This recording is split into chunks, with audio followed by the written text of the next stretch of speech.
Ang susunod na programa ay rated PG. Patnubay at gabay ng magulang ay kailangan sa mga batang manonood.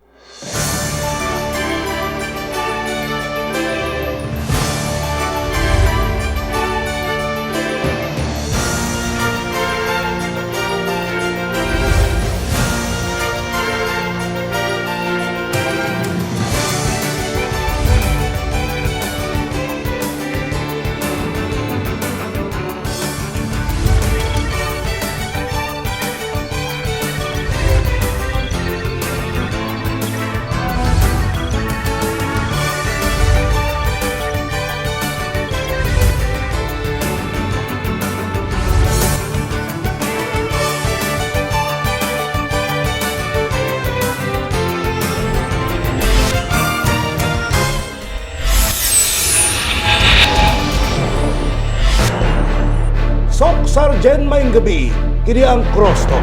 Ubani kami sulod sa 30 minutos kauban sa Brigada ang Attorney Khan Balieke. Ang isyu nga pagaisutan karon may karabutan sa campaign slogan ni Davao City Mayor Rodrigo Duterte nga mag-shift kita ngadto sa federal form of government. Ang atong pangutan na Brigada Belinda, mga kabrigada, should we shift ngadto sa federalism? Ang atong unang pag-isgutan may kalabutan ini, ang atong bang mga lawmakers kaha sa next Congress, lakip na ang sunod nga Pangulo sa atong nasod, ang willing baka mo change nining order of things sud sa political arena. Ang ako maingon ini, I don't think so. Gumikan kay kaya bang atong present system for how many years mo na atong naandan. Og kaning akong panglantaw nga posible dili pa inana ka ready, dili pa inana ka willing kining mga mosunod nga lideres nato nga usbon akining political order karon kung ka lagi kay kaning accustomed na sila. May kalabutan ni over the years. Yes, Brigada Belinda. Sangayon ako, kailangan pa siguro nga patatagin o kailangan po nga ma-embrace sa mga congressmen karon, even sa mga tao sa Pilipinas, Alright. no? Na we will be ready for it. Kasi number one, kinahanglan talagang isulong kung gusto nato na change of form of government, isulong siya sa atong mga congressmen. Pero kung sila mismo dili pa ready, dili gyud siya masulong. Pero ang atong manggod mga Filipinos, for us, dali magud ta kay mo settle into a comfort zone. So comfort zone nato ang atong present form of government. So it will take some time for us to be educated para nga ready ta to embrace another form of government. Og ako lang isingit, Brigada Belinda, kani bitong argumento nga actually it's not in the system . Ako always yun kung usa tong laang nga sistema, ato lang i-perfect, atong i-enhance, og di pulihan gumikan kay after all kung maghiskot tag kapakyas nga mausab ang dagan sa atong nasod, ang kahimtang sa kinabuhi sa katawhang Pilipino, it's not in the system . Dili culprit ang system para nako.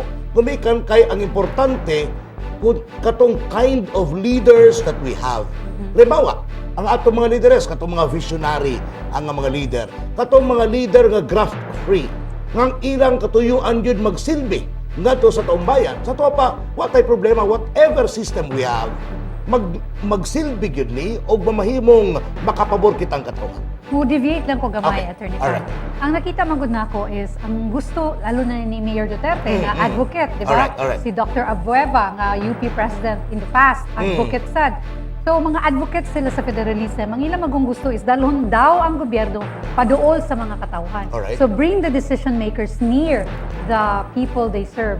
So siguro kana ang gusto nilang ma-push o ma-implement because ang ilang ang principle is ang ato daw government is so congested ta kaayo because it's in Manila. And so like ang atong pananaw is lahat ng decision making gikan sa Manila. So ang ilang gustong bag-uhon kini pinaagi sa pagdala sa decision makers ngadto duol sa katawhan. I disagree. Gumikan kay, with the present setup karon natay three major departments, di ba? Ang atong executive, legislative, ug judiciary. Down the line, ato na tayo mga LGUs. So, sama para dito sa Gensan. Now, karon, kung hisgutan nato ang decentralization, devolution of powers, mo man ay essence actually sa federalism. Yes, true. Pero, ang ato lang diha, ato lang dugangan og gahom ang mga LGUs. Pinagi sa pag-amend sa Local Government Code of 1991. Dugangan nato ang powers nga naa ang mga LGUs para nga mas makadecide sila on their own. Which is actually the same, practically, kung isgutan ang federalismo. O nga, ang akong paruganan nini, there's no need for us to shift nga na sa usa ka federal type of government. Kumikan kay we can make do usa man ang naa sa mga LGUs karon, pero dugangan lang nato labi na kato isgutan ang ira pananglitan aron nga di ingon nga igo lang ta mag-remit pa ngadto sa national government and then usa ihatag kanato mo ra pay automatic. Exactly. Oh, yes. I agree. Ang sulti nga ng mga critics, no, mga critics sa atong kanang LGU nga pagpasa himutang devolve na decentralized ta, pero ang critic diha is daghang nagsulti nga dili fully devolved, dili fully decentralized. Correct. In fact, daghan pa ng provisions diha nga wala pa jud ma-fully implement. So kaya ang sabi nila is let us feel nga do na give full decentralization of devolution of powers kung ipasok talaga ang unsay na ma-flesh out gud ang naa diha sa atong code. I agree, Brigada Belinda, mga kabrigada. Busa bitaw ni itong panahon na inana pa siguro ka reluctant. Dili pa inana gid ka willing ang mga sa national government nga hatagan yun full powers kini mga LGUs. Yes. Og this time, this is a time for bitong revisiting kaning atong local government code. And then this time, dapat adunay realization sa parte sa mga nasa sa national government nga di lang sila ang mga maayong laki. Nga kita diri sa local level, naapod tay kapasidad aron nga i-govern ang atong kaugalingon.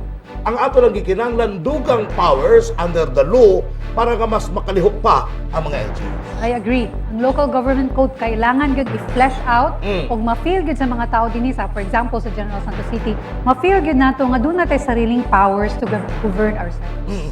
Ug one more point, kinahanglan diri ang tabang sa katauhan. Kay bisan pag usa pa nga klase nga sistema na ata, Brigada Belinda. Kuno galing man nga ang katauhan way suporta ngadto sa gobyerno. Halimbawa, kulang ta sa disiplina. Yes. Ang mga katauhan way pagpakabana. Ang mga katauhan igo ra po dawat limpyo. Sige lang expect unsay mabuhat sa gobyerno para kanila.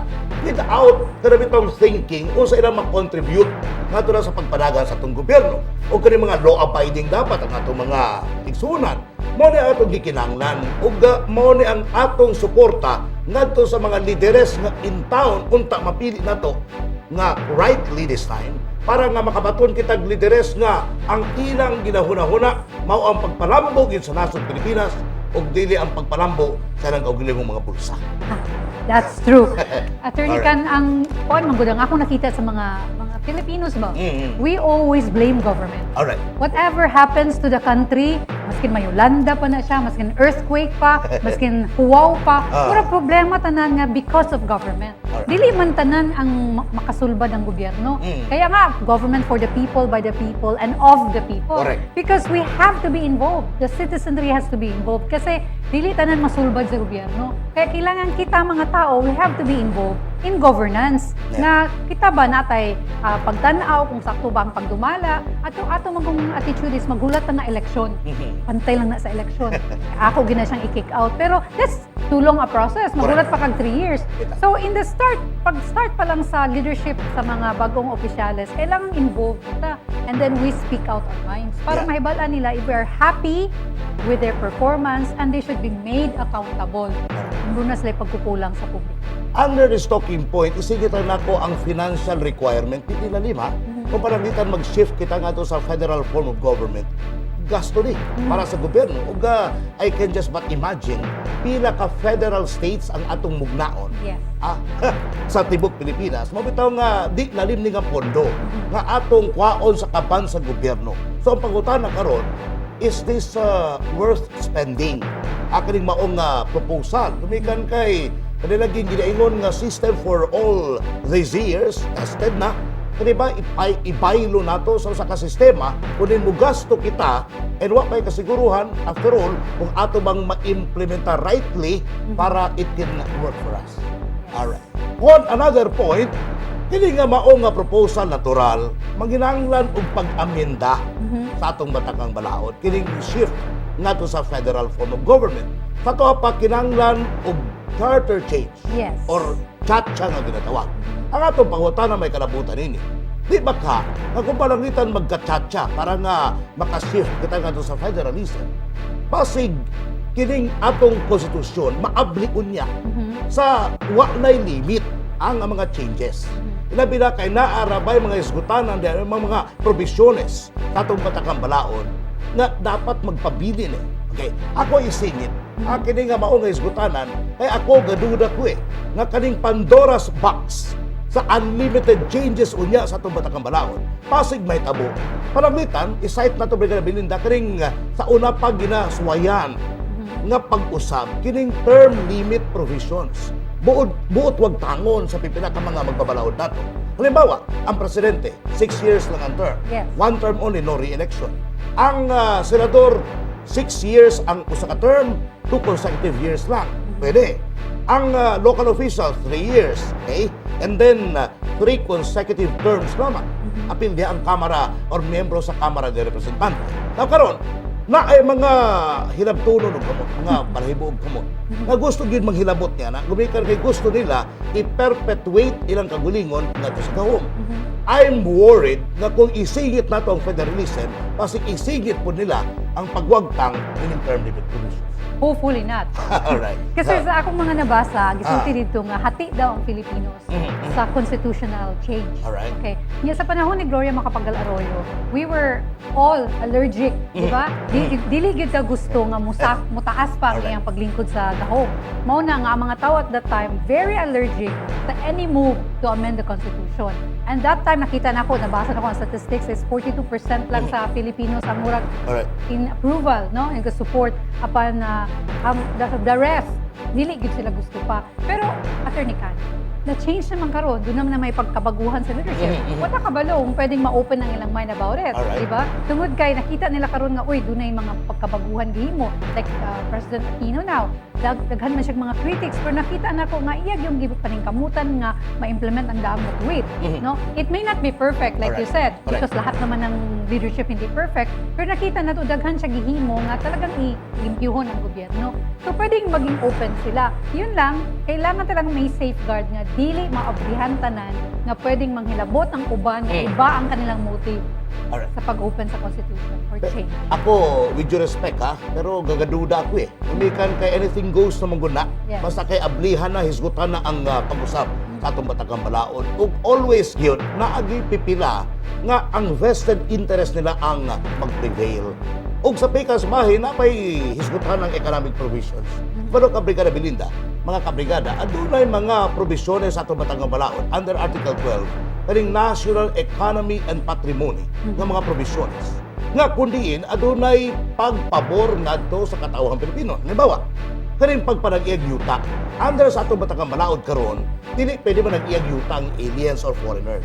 Now karon, kung ilan na mahilabtan, baka man, mabulabog na, pag tugutan ng mga aliens o mga foreigners nga mag-iyag yuta din sa atong nasod. Usaon na lang. Kita mabiyabit. Karon pa na ganidaan, problema na. Sa daghanan ang kaugalingong yuta unta nga ilang tikaron. Okay, palpak lagi ang car, inutil.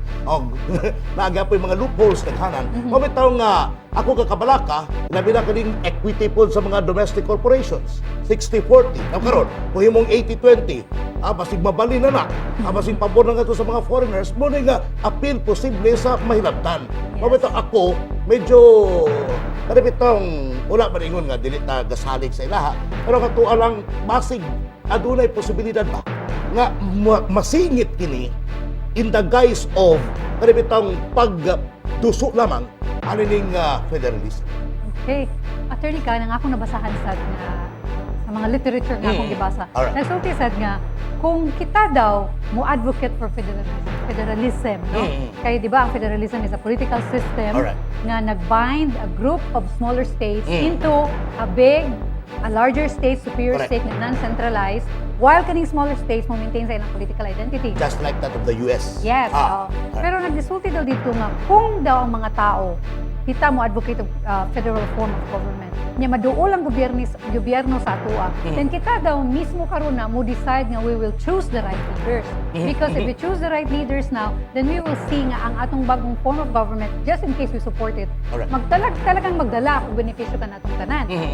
So hopefully nga kaning mga tao nga maglingkod nga mututok ning mga constitutional changes nga imong gisulti, Alright. talagang their heart is for the people. Pero no guarantee, no guarantee. Gumikan kay bisa pag kita pananglitan na mamili sa atong mga lideres sa atong kagulingong estado, federal state pananglitan, na Bangsamoro federal state. Yes. Pwede, pero walay garantiya. Gumikan kay after all, it's not in the system again. Para sa kuha, values ng gyapon sa leader. Yes. Usay katuyuan gyud.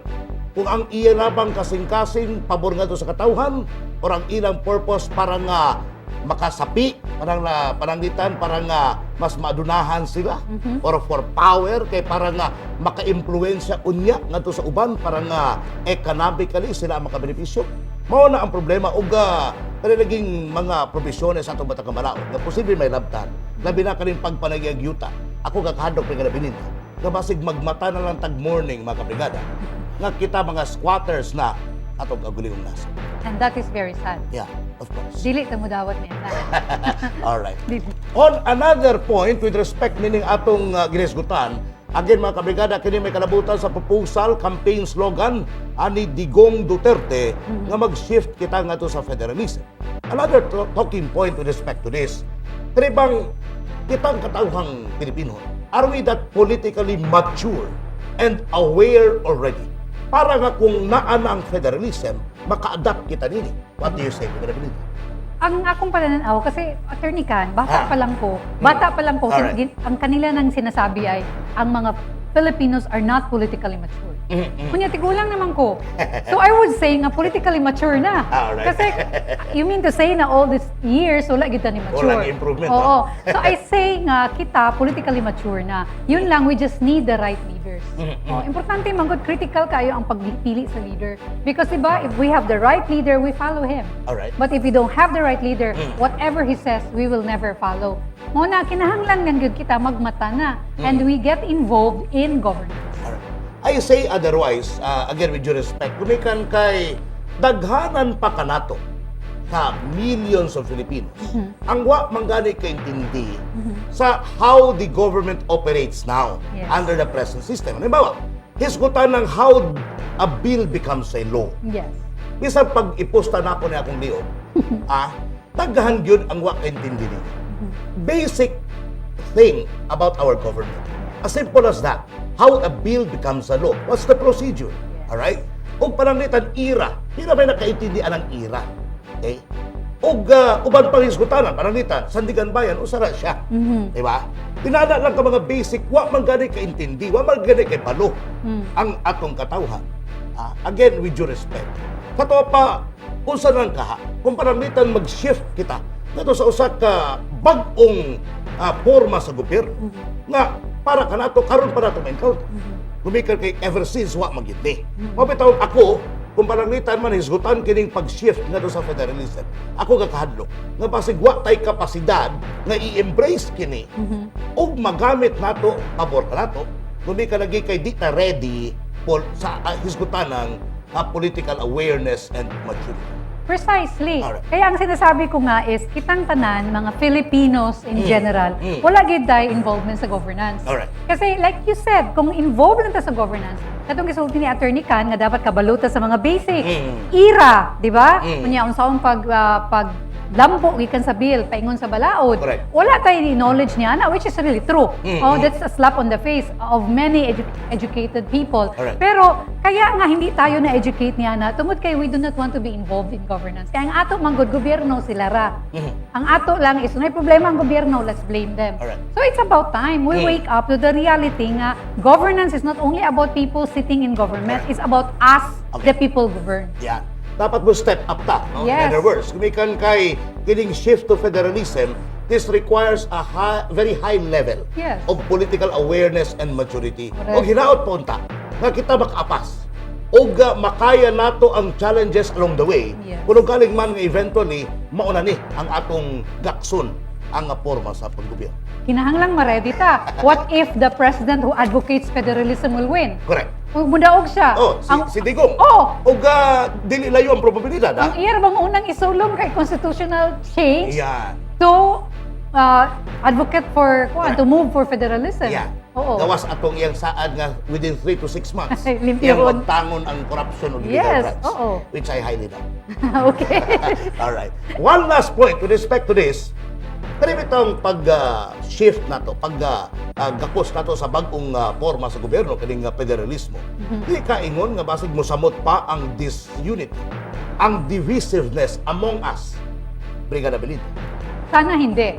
Oo. Kasi 'di ba sa BBL, ang BBL kasi kung imong estudyuhan siya, mura na rin siya federalism, 'di ba? Pero naging hati ang mga tao, even 'di ba, ang mga Christian settlers in Mindanao nahati ta tungod sa BBL.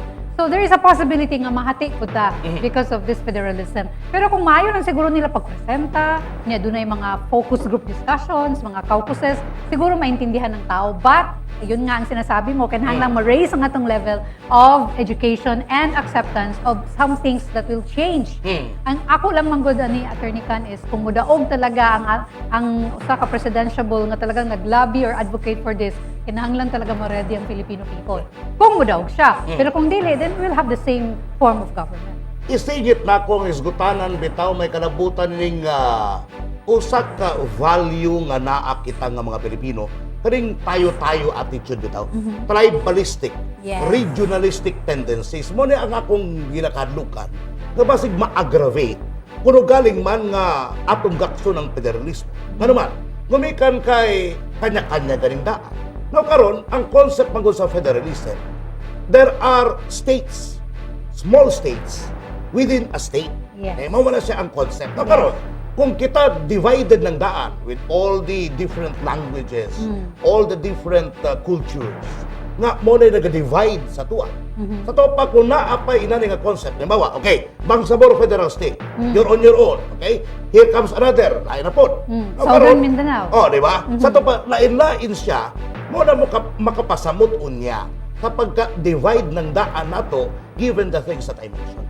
That is one of the pitfalls of federalism. Yeah. Nga kung ma-forma na ta as a state, pwede nga gusto ta nga maging independent Correct. from the national government, which is the superior state. Yeah. For example, Southern Mindanao ta. Nya, we are now a smaller state. Correct. Nya, independent ta. Nya, we run our economy very well. We prosper. So karon gusto na ta nga mo separate from the national government, like Quebec from Canada.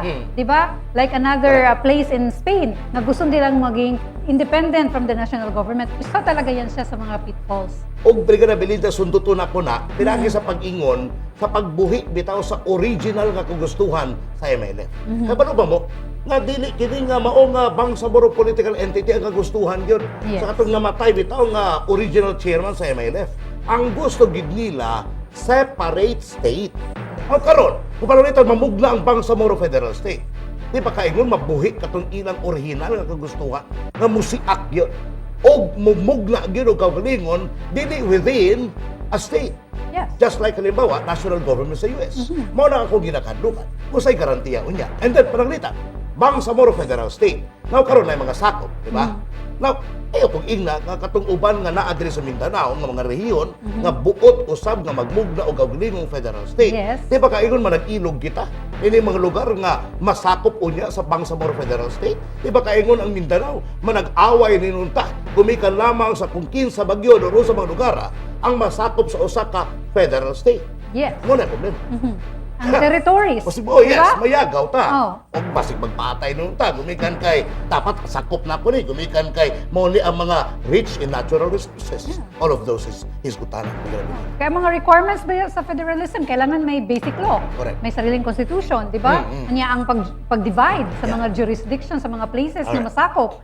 So, daghang kaayo. Kanya, Attorney Can, nabasahan sa nako nga ang Philippines very unique man ta, di ba? Because diversity is very rich. Correct. Doon na tayo 80 ethno-language communities, ethno-communities with different cultures. So, makita lang nimo diha from that 80 na ang pag-grouping ba sa umaabot na state. So, daghan siya kayo mga complications. Pero, mao kanina, pero ang ato lang is, we have to be ready. Whatever happens to the country with the leadership change that is coming, the Filipinos must be ready. And by way of closing, at the end of the day, hopefully, makamit nato ang unity within or amongst Diversity. Yeah. Alright. Salamat. Hindi ka na binita. Mao ka na ang kinatibukan dinhi sa CROSSTALK. Karong gabi una, mga halandong diskusyon nga angay mahibaluan sa publiko among hisgutan. Kini si Brigada Belinda Salas Canlas. Mga isyong may kalabutan sa sosyudad o sa matag individual. Matag Sabado, dili lamang sa Brigada News TV, dili si Brigada, Attorney Kan sadyang mapagmahal SM, Palyeke yung kinang CROSSTALK!